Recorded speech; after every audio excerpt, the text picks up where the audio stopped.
Bonjour à tous et bienvenue dans cette vidéo sur les protocoles. Alors, les protocoles, c'est assez simple à comprendre si vous avez fait un petit peu d'objets avant.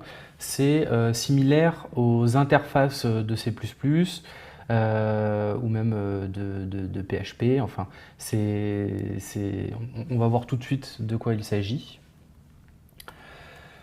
Alors, on déclare un protocole avec le mot-clé protocole, okay, le nom du protocole. Et en fait, à l'intérieur, on va juste lister un certain nombre de properties et de méthodes, d'accord? Mais on ne va pas les implémenter, d'accord? On va simplement dire, ok, il doit exister par exemple une property qui s'appelle property 1 de type string, qui est accessible seulement en lecture, enfin ça peut être les deux, mais au moins en lecture.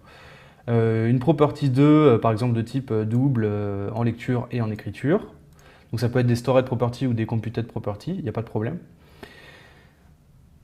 On peut dire qu'il existe une méthode qui s'appelle doStuff, à l'intérieur de laquelle, qui va renvoyer un tableau d'entier, une autre méthode doAnotherStuff qui va prendre un paramètre et qui va rien renvoyer. Là, vous pouvez mettre tout ce que vous voulez à l'intérieur des protocoles, mais vous n'implémentez rien, d'accord? C'est très important, vous n'avez pas besoin d'implémenter quoi que ce soit dans le protocole, c'est vraiment comme une interface en C++, quoi. Et donc, une fois que vous créez votre classe, par exemple ici MyClass, vous le faites étendre de MyProtocol. Et donc forcément, à l'intérieur, vous êtes obligé d'avoir toutes les properties et les méthodes qui sont définies dans MyProtocol. C'est obligatoire, sinon ça ne compile pas. Je pourrais par exemple commenter cette ligne-là. Là, vous voyez qu'il me sort une erreur, que ce n'est pas conforme au protocole MyProtocol. D'accord?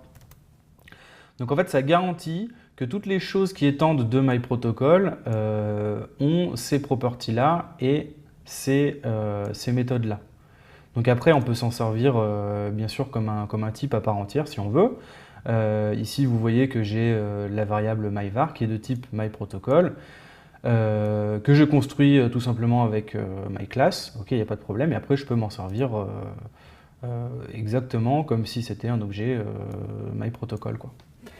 Voilà, c'est très simple à comprendre et on va voir tout de suite dans la prochaine vidéo comment est-ce qu'on utilise ça au quotidien dans iOS. A tout de suite.